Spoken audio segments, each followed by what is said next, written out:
escrito algunos libros. Pues tengo el honor también de presentarlos a ustedes. Su ponencia va a ser sobre las revoluciones en vías de formación, ¿no? A los pueblos árabes, reclaman derechos y libertades. Gracias. Muchas gracias, Silvia. Assalamu alaikum wa rahmatullahi wa barakatuh. Buenas tardes. Voy a hablar en español para que no necesitemos traducción, porque si no vamos a duplicar el tiempo necesario. Bien, muchas gracias, Silvia, por la presentación y gracias a ustedes por su presencia de forma muy telegráfica por el tiempo tan justo que tenemos. Voy a hablar del tema de los pueblos árabes reclaman derechos y libertades, dividiendo mi intervención en 5 bloques. El primer bloque sería las bases, las razones que están detrás de esas revueltas. En segundo lugar, la naturaleza de estas revueltas. En tercer lugar, desafíos y peligros. En cuarto lugar, las obligaciones que tenemos los pueblos árabes. Y en quinto lugar, la postura de Occidente, de qué modo, de qué manera Occidente reacciona ante estas revoluciones. Lógicamente, tenemos que tener en cuenta que ninguna revuelta, ninguna revolución surge de la nada. Tiene que haber razones, tiene que haber detrás unas bases importantes, y estas bases podemos encontrar, en primer lugar, en una serie de realidades, de una serie de circunstancias que han vivido los pueblos árabes. Pero antes de empezar a analizar esto de forma breve, quería decir que quizá no sé desde el punto de vista lingüístico si estamos haciendo bien cuando hablamos de revolución, porque una revolución realmente significa un cambio y una construcción. Quizá es más lógico hablar en este momento de revueltas, porque todavía la construcción está pendiente. En Egipto, en Túnez, en esos 2 países donde realmente se ha producido el cambio, pero están en vía, un proceso de construcción. Entonces, quizá lo correcto sería revuelta-revolución. Deseamos todos nosotros que el proceso llegue a su término, a su buen término, y que haya una revolución generalizada en todos los países árabes. Y luego hay otro elemento también importante, creo que lo han mencionado antes en la mesa anterior, el hecho de que fuera una sorpresa. Todo el mundo estaba esperando una revuelta, una protesta por parte de los pueblos, pero nadie creía, nadie sabía que iba a producir en este momento. Es decir, las razones han estado ahí, la presión, la injusticia, la situación económica tan deteriorada en los países árabes, la gran injusticia política que han ejercido los diferentes gobiernos sobre sus ciudadanos. Todo ello lo hemos vivido y lo están viviendo todavía muchos de estos pueblos. Pero el hecho de que surgieran ahora realmente ha sido una sorpresa importante. ¿Qué duda cabe que los pueblos árabes han sentido una rabia acumulada durante décadas y décadas? El tema de Palestina, por ejemplo, el ataque de Israel a Gaza en el 2009, la situación en Irak, 2 guerras cruentas que han sufrido los iraquíes por culpa de, dirigentes internos por un lado y política internacional por otro lado. Qué duda cabe de que Estados Unidos y la Unión Europea han tenido grandes intereses en la región. Entonces, no viene esto simplemente porque el régimen anterior de Irak, el régimen de Saddam Hussein, era un régimen siniestro, que lo era sin ninguna duda, pero también ha encontrado mucho apoyo por parte del mundo occidental para que llevara a cabo la política que llevó a cabo. Todo esto, los pueblos árabes y los musulmanes en general son conscientes de ello, y esto, lógicamente, ha causado un gran malestar, un gran rechazo por parte de esta gente que han visto claramente que la manipulación política de la zona, de la región, ha sido enorme, sin ninguna duda. Pero no tenemos que olvidarnos de que ha habido en todos estos pueblos árabes élites culturales, élites políticas que han estado trabajando desde hace mucho tiempo. Es decir, desde el mundo occidental, cuando se habla, solamente se hace referencia al Facebook, al Twitter, a los medios modernos, a la telefonía móvil. Esto no es posible. Un pueblo, si no tiene una conciencia madura, suficientemente madura, no puede moverse de esta manera porque ha recibido un SMS o porque ha recibido un mensaje en Twitter. No, en absoluto. No tenemos que creer en esto, porque tenemos que saber y pensar que los pueblos árabes han tenido una conciencia clarísima durante tantas décadas, como decía antes, de injusticia, de falta de libertades, de un saqueo de sus recursos económicos. Eso sí es importante, y han tenido élites. No tenemos que olvidarnos de decenas y decenas de pensadores, de intelectuales, de escritores que han estado luchando. Muchos de ellos han pagado con sus vidas. Cuando se habla de Egipto, por ejemplo, se olvida de Saad-Eddin Ibrahim. Iba décadas ahí luchando contra el régimen de Hosni Mubarak. Se olvida de, por ejemplo, Nasser Hamd Abu Zaid, que también participó de alguna manera en concienciar un sector de la sociedad. Una mujer como Nawal Saadawi, podemos estar de acuerdo con sus opiniones o no, pero ha sido una luchadora tremenda en contra de Hosni Mubarak, ¿no? Y otros, Faraj Fouda, otros intelectuales, gente intelectual y gente, digamos, escritores. ¿Cómo nos olvidamos, por ejemplo, de grandes escritores árabes que han ido trabajando durante décadas, partidos políticos, islamistas y no islamistas, partidos políticos liberales, que han estado trabajando durante décadas, y todo esto realmente ha llevado, digamos, a que los pueblos árabes estuvieran en un momento, yo diría, maduro para poder reclamar estos derechos y reclamar libertades, y de hecho surgió en este momento. Es cierto, todo lo que están diciendo también el Facebook, la telefonía móvil, etcétera, ha tenido algo que ver, ha ayudado, no cabe ninguna duda, pero por ejemplo no se habla de Al Jazeera, un canal importantísimo desde hace más de 10 años, 15 años, desde el 95, está transmitiendo todos los días programas, informaciones, y ha tenido un papel positivo en cuanto al apoyo de las causas musulmanas y árabes. Ha concienciado a la gente, ha unificado muchos sentimientos. Más de 80 millones de musulmanes y árabes lo ven a diario. Y claro, no podemos olvidarnos de todas estas razones que han estado detrás de estas revueltas. Lógicamente también hay que decir que el rechazo de los propios regímenes árabes por ser, como sabemos, como son, ha sido constante.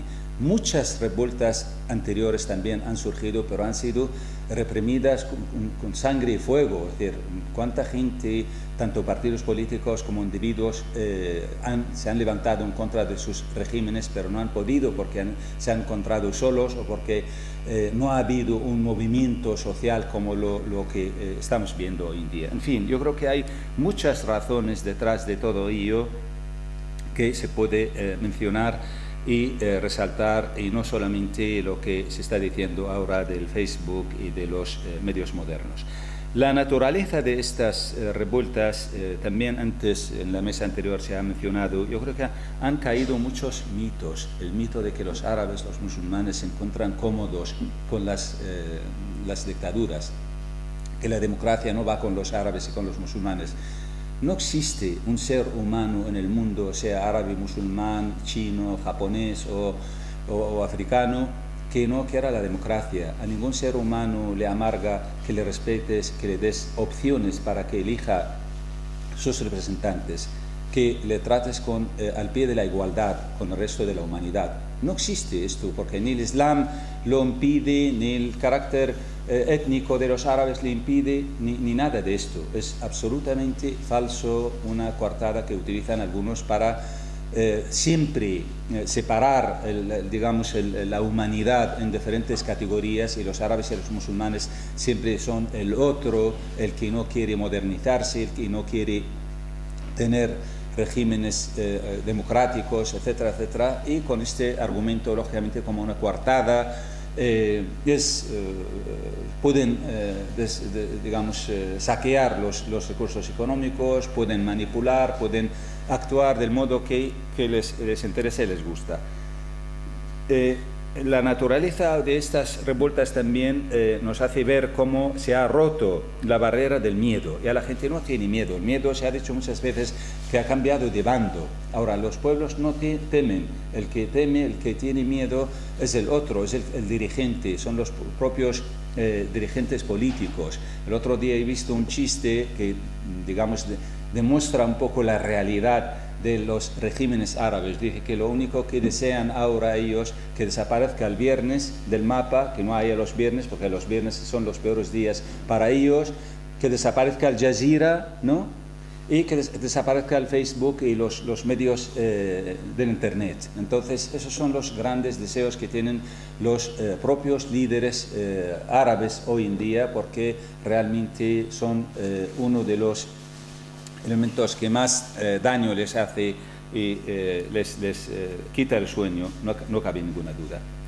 Estas revoluciones, o esas revoluciones, lógicamente reclaman una transición pacífica. El Sheikh Munir antes lo ha reclamado, que es absolutamente, son manifestaciones pacíficas. Ninguna parte, excepto en el caso de Libia, que es un caso excepcional, porque Gaddafi no dejaba ningún otro margen, entonces la gente se ha levantado en armas, pero en ninguna otra parte del mundo árabe realmente han utilizado la violencia en sus manifestaciones. Son manifestaciones absolutamente pacíficas. La gente reclama a través de sus, digamos, salidas a la calle, a las plazas, este cambio, esta transición pacífica, una transición de política en la que reclaman un cambio en el cual puedan ellos tener sus libertades y su elección de sus dirigentes. Reclaman también reformas y cambios en los sistemas políticos, revoluciones nacionales que se oponen se ponen en el centro de la atención la causa palestina. La causa palestina ha sido utilizada de una forma absolutamente falsa y mentirosa por parte de los diferentes gobiernos. Sabemos que hasta algunos gobiernos cobran a los ciudadanos impuestos porque supuestamente están apoyando a la causa palestina. Yo me acuerdo en Irak, por ejemplo, en su día, cuando mandábamos una carta, en el timbre, en el sello, pues había un porcentaje para la causa palestina, pero luego la causa palestina era una causa absolutamente manejada a su antojo, nadie le importaba el tema palestino, todos tenían pacto secreto o público con Israel, y lo estamos viendo hoy en día con el régimen de Siria. Es decir, ha utilizado el tema palestino y la resistencia durante tanto tiempo, en cambio jamás han disparado una bala en los altos del Golán, el territorio ocupado, pero ellos están criticando a Irak porque Estados Unidos viene a ocupar territorio iraquí, porque los israelíes, pero su territorio está ocupado y jamás ha hecho nada para recuperarlo. Ese es un ejemplo clarísimo de lo que tenemos, y lo mismo lo hizo Hosni Mubarak, ha sido un esclavo de Israel. Israel jamás en la historia va a encontrar un personaje como Hosni Mubarak que le sirva sus intereses. Todos nos acordamos cómo actuó Hosni Mubarak y su régimen en el ataque a Gaza en 2009. Es decir, ha sido peor que los propios israelíes. Ha cerrado las puertas para que los masacraran los israelíes como quisieran, ¿verdad? Nos enteramos recientemente que Egipto, siendo un país pobre, necesitado, le regala el gas y el petróleo a Israel. Y recientemente, de hecho, hubo un ataque en el conducto que llevaba petróleo y gas a Israel. Es decir, ¿cómo se pueden entender estas circunstancias de un régimen que en el fondo reclama derechos, reclama libertades y reclama la resistencia en contra del enemigo? Es decir, todo esto realmente son argumentos que no tienen nada que ver con la verdad, no tienen nada que ver con la realidad. En fin, yo creo que la naturaleza de estas revueltas son así. Hay desafíos y peligros, qué duda cabe.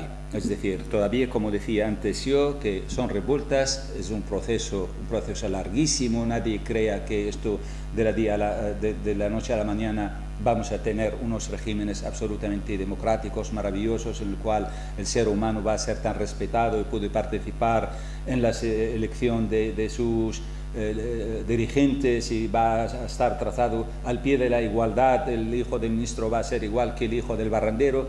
Esos son sueños, no cabe ninguna duda. Es decir, esto si llega en algún momento, llegará dentro de mucho tiempo. Tenemos que entender que eso es un proceso largo, es un proceso larguísimo. Quizás son años o a lo mejor son décadas, pero sí tenemos que empezar. Hay que empezar desde ahora. Si empezamos ahora, mañana estamos mejor, pasado mañana mejor, dentro de un mes todavía mejor, etc. Pero nadie crea que esto va a ser la panacea y va a traer la maravilla para estos países. Europa sabe mucho de esto. Europa no ha conseguido las libertades y la democracia tan fácilmente. Ha habido guerras mundiales, ha habido lucha tremenda, ha habido, bueno, España mismo, donde estamos hace 40 años, todos sabemos qué pasaba con el régimen de Franco, en qué condiciones estaban, pero afortunadamente hoy en día hay un sistema democrático, bien o mal. Luego habría que discutir también si la democracia es el sistema más maravilloso, pero bueno, maravilloso quizá no, pero es uno de los buenos que conoce el ser humano, sin ninguna duda. Entonces, sabemos que existen grandes desafíos. Por ejemplo, hoy en día el poder en Egipto está en manos del ejército. Yo creo que los ejércitos no son de confianza, sinceramente. Es decir, todos sabemos, unos mejores, otros peores, pero es mejor que no esté en manos. Cuanto antes salga de las manos del ejército, mejor, sin ninguna duda. Ningún ejército del mundo es democrático del todo. Que todos ellos, por el hecho de tener en su oficio, en su trabajo, el uso de las armas y de la fuerza, ya le resta este valor. Circunstancialmente, hoy en día está en manos del ejército, de acuerdo, pero cuanto antes salga de las manos del ejército y esté en manos de los civiles, sin ninguna duda es mejor. Entonces, uno de los desafíos es el hecho de que los ejércitos en algún momento tengan el poder en sus manos con la intención de hacer una transición a los civiles, pero existe este peligro de que en algún momento se retuerzan las cosas y el ejército haga su deseo y su opinión que sea la más seguida. Las potencias y sus intereses económicos estratégicos no han desaparecido. El mundo occidental, Estados Unidos, la Unión Europea, han estado saqueando los recursos económicos de esos países. Todos nuestros países han sido realmente, en muchos momentos, saqueados. Es decir, el petróleo, la venta de armas, negocio de armas con esos países, el poco dinero que consiguen, resulta que luego lo devuelven comprando armas. Lo está haciendo Arabia Saudí hoy en día, lo está haciendo Emiratos Árabes. El año pasado 100.000 millones de dólares compraron a Estados Unidos. Estamos hablando en tiempos de Obama, no estamos hablando de tiempos de Bush, ¿no? Entonces, los intereses siguen ahí, pero si tuviéramos dirigentes un poco más responsables, entonces no facilitarían tanto el hecho de que ofrezcan todos los recursos a potencias extranjeras. Entonces, tenemos parte de la culpa. Parte importante de esta culpa recae sobre nuestros dirigentes que realmente han abierto las puertas de par en par a empresas extranjeras, a potencias internacionales, para que pudieran sacar todo lo que encontraran por el camino y dejando a los pueblos en una situación absolutamente miserable. ¿Cómo es posible países como Libia, países como Irak, vivan la gente bajo el umbral de la pobreza? Es una cosa incomprensible. Irak podría ser mejor que Japón, y lo mismo Libia, con una población pequeña y con unos recursos económicos enormes, ¿Cómo es posible que haya pobreza? ¿Cómo es posible que haya necesidad y que haya carreteras rotas? La gente no puede ir a su trabajo de forma cómoda, no hay medios de transporte lo más mínimo, digamos, en comodidad, etc. Estos elementos no se pueden entender porque hemos visto y vemos cómo los recursos se gastan en otros campos, en otros sitios donde realmente beneficia a un sector muy concreto, muy determinado. Sabemos también que existen a veces divisiones internas, hay que tener mucho cuidado también con esto. A veces caemos en estas divisiones, si eso es cristiano, el otro es musulmán, si es laico, es el otro religioso, etc. Esto hay que tener mucho cuidado con él porque realmente existen también fuerzas interesadas en que estas divisiones sean más grandes y más profundas. Entonces, si realmente los encargados, los activistas que habitualmente están al frente de estas revueltas son conscientes de estos peligros, intentarán encerrarse o digamos cerrar estas posibles peligros para el futuro de sus gobiernos y sus regímenes. Alianzas regionales que pueden impedir el avance de las revueltas. Eso lo hemos visto, como enseguida Ali Abdullah Saleh, por ejemplo, ha encontrado un apoyo importante en los países del Golfo. Arabia Saudí, resulta, Emiratos Árabes, etc., no quieren que se marche ese señor. Lo mismo en el caso de Bahrein. Los países del Golfo han mandado fuerzas armadas para reprimir a la revuelta en Bahrein, sabiendo que el Bahrein es un caso excepcional. Yo reconozco esto, porque la mano de Irán, no cabe ninguna duda, está, pero de todas formas tenemos que tener en cuenta que estas posibilidades también existen, y que haya alianzas regionales con el fin de acabar con estas revueltas por interés de que no desaparezca un régimen determinado. ¿Qué obligaciones tenemos todos, intelectuales, dirigentes políticos, etcétera, etcétera? Yo creo que son muchas. Sin ninguna duda, el apoyo sin fisuras a todas las revueltas. No hay ahí blanco y negro, sino hay una postura única. Es decir, digamos, no hay muchos tonos de colores, sino hay una sola postura. O estamos con las revueltas y los cambios, o estamos en contra de ellos, independientemente de los detalles y los matices, porque realmente, como decía, no tenemos que aceptar coartadas como, por ejemplo, si están detrás de los islamistas, asustando a la gente de que es que vienen los yihadistas, vienen los extremistas, es que no, los árabes no pueden convivir con la democracia, es que si hay muchos problemas en sus países, entonces vienen muchos inmigración. Entonces, ¿qué ocurre? ¿Dónde está el mundo democrático? Si somos demócratas, tenemos que estar con los demócratas. Si realmente hay países que creen en los derechos humanos y creen en las libertades, deberían estar con la gente del pueblo, no con el régimen corrupto y con los dirigentes que han estado ahí masacrando a sus pueblos durante tantas décadas. Evitar, sin duda, enfrentamientos entre religión y laicismo. No existe este tipo de, digamos, de enfrentamientos. Estos enfrentamientos muchas veces son artificiales. El laicismo existe en el mundo musulmán, en el mundo árabe también existe, pero nadie lo entienda como antirreligioso, antirreligión. El laicismo es la separación del Estado y de la religión, no es en contra de la religión. Hay muchos partidos políticos que defienden el laicismo, pero hay que entenderlo de esta manera. Los religiosos, como cualquier partido religioso, tiene igual derecho a cualquier otro partido, tienen derecho a participar, siempre y cuando acepten las pautas de la democracia, que no sean violentos y que no utilicen la violencia en contra de los demás, están en su pleno derecho, no cabe ninguna duda. Es decir, no hay que mirar los colores, si es religioso, si es islamista, si no es islamista, si es laico, sino hay otros valores mucho más amplios, mucho más grandes, hay que mirarlos desde este punto de vista. Entonces hay que tener mucho cuidado y no levantar este tipo de enfrentamientos, no fomentar este tipo de diferencias entre el pueblo. Los verdaderos actores del cambio son las sociedades civiles, no cabe ninguna duda. Es decir, hay que apoyar a las sociedades, no. 5, termino enseguida. Bien, entonces es esto, que son las sociedades árabes y musulmanas los interlocutores verdaderos y no los regímenes como se ha hecho hasta este momento.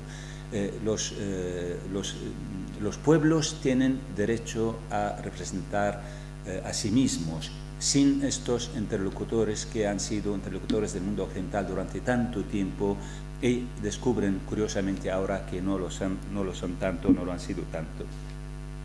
Y luego se ha hablado también de otra cosa, que es el modelo de Turquía. El modelo de Turquía está bien, sin ninguna duda, es un modelo estupendo. Turquía no es el único país musulmán democrático. Es decir, también esa es otra cosa que siempre acusan a los musulmanes de que no son demócratas, no pueden ser. ¿El Islam es compatible con la democracia? Es una pregunta absurda. ¿Por qué razón? Porque el Islam es compatible con la democracia en Turquía, en Malasia, en Indonesia, en muchos otros países. Son países democráticos desde hace mucho tiempo. ¿Qué es esto de preguntarle de este modo? El Islam no está en contra de la democracia. El Islam de Bin Laden sí, pero el Islam de Turquía no. Es absolutamente compatible con la democracia. ¿Qué duda cabe? Entonces, este tipo de preguntas y de planteamientos no tienen razón de ser, no tienen fundamento en absoluto. El modelo de Turquía es un modelo más. Puede ser el modelo de Indonesia o de Malasia o de otro país musulmán, estupendo. Los países árabes pueden beneficiarse de esta experiencia, pero cada país luego tiene sus peculiaridades, cada país tiene sus circunstancias que tiene que, digamos, tener en cuenta a la hora de hacer el proceso largo político hacia la democracia. Bueno, termino con el último bloque, es la postura de Occidente en cuanto a estas revueltas. Lamentablemente, en los medios de comunicación y a nivel político encontramos a muchos, yo creo que todos nosotros estamos escuchando, viendo todos los días, el hecho de defender el statu quo, sea cual sea, supone asumir lo que es bueno para nosotros no es bueno para los demás. Es decir, la democracia es un valor occidental, no sirve para los demás. Lógicamente, detrás de esto hay intereses. Y eso, en primer lugar, no es cierto, no es correcto. Es decir, lo que es bueno para el occidental también es bueno para los árabes. Sobre todo esos valores que son valores humanos, son valores universales. No es un valor regional, no es un valor étnico concreto, sino es un valor humano general. No puede ser de esta manera tratado o pensado. Apostar por intereses inmediatos antes que por la estabilidad duradera y sostenible a largo plazo. Cualquier político occidental con un poco de inteligencia debe saber que un mundo árabe estable, un mundo árabe democrático es mucho mejor para él, para el mundo occidental, que un régimen dictatorial que hoy en día lo tenemos. ¿Por qué razón? Porque las sociedades democráticas suelen ser sociedades estables, sociedades garantizadas en todos los sentidos, en sentido humano, en sentido económico, en sentido político. Unos países árabes, digamos, estables, pueden hacer negocio con el mundo occidental, un negocio estable y garantizado. Pueden hacer relaciones al nivel humano garantizadas y estables. Pueden hacer todo tipo de relaciones políticas absolutamente aceptables desde todos los puntos de vista, cosa que hoy en día no es así, porque desaparece el régimen de Saddam Hussein y ya tenemos otros políticos que pueden causarnos grandes quebraderos de cabeza, o desaparece quien sea, el Gaddafi o lo que... Lógicamente, si viene un régimen democrático, es bueno para todos. Esto deberían conocerlo, deberían saberlo los políticos occidentales. Lamentablemente, a veces por ignorancia y otras veces por manipulación, no lo saben o no lo quieren saber. Los regímenes tiránicos son considerados interlocutores no solo válidos, sino únicos, hasta ahora. Eso es una cosa tremenda, lógicamente ha dañado mucho las relaciones y sobre todo a los propios países. Utilizar la coartada del peligro del extremismo islámico para no apoyar las revueltas. Eso es otro argumento que estamos escuchando constantemente. Se olvida que la democracia, como decía antes, no ha llegado al mundo occidental tan fácilmente, sino ha sido un proceso largo y costoso. Se olvida que a medio plazo y a largo plazo el mundo es más seguro y más estable si se presenta, digamos, si se trata a democracias. La democracia solo se implantará en estos países en los tiempos que sus ciudadanos decidan. Es decir, no entendemos o no podemos de ninguna manera entender que las democracias, como han querido en Irak, por medio de las bombas y de la destrucción, quieren imponer una democracia. Todos estamos viendo lo que ha pasado en Irak. Afortunadamente no va a pasar en Egipto. ¿Por qué razón? La diferencia fundamental ha sido, desde arriba han querido destruir un régimen, un sistema, de una forma absolutamente brutal, sin saber nada de lo que ocurría en el terreno, en las sociedades. En cambio, lo que ha pasado en Túnez y en Egipto ha surgido desde la base, desde la propia sociedad. Entonces, no tiene este peligro que ha tenido en Irak. Entonces, esto es una lección para los políticos, que las cosas no se cambian de una forma violenta como han querido hacer con el caso de Irak y en otros casos en Afganistán, etcétera, porque los dos casos que tenemos realmente son absolutamente terribles, ¿no? En fin, hay que entender que la democracia no es privilegio de unos pocos, sino es un valor humano, como decía, general para toda la humanidad, y yo creo que todos debemos ser conscientes de que el cambio ha llegado y este cambio ya no tiene marcha atrás, se ha puesto en marcha, y creo que yo soy muy optimista, a pesar de todos los posibles peligros que hay, posibles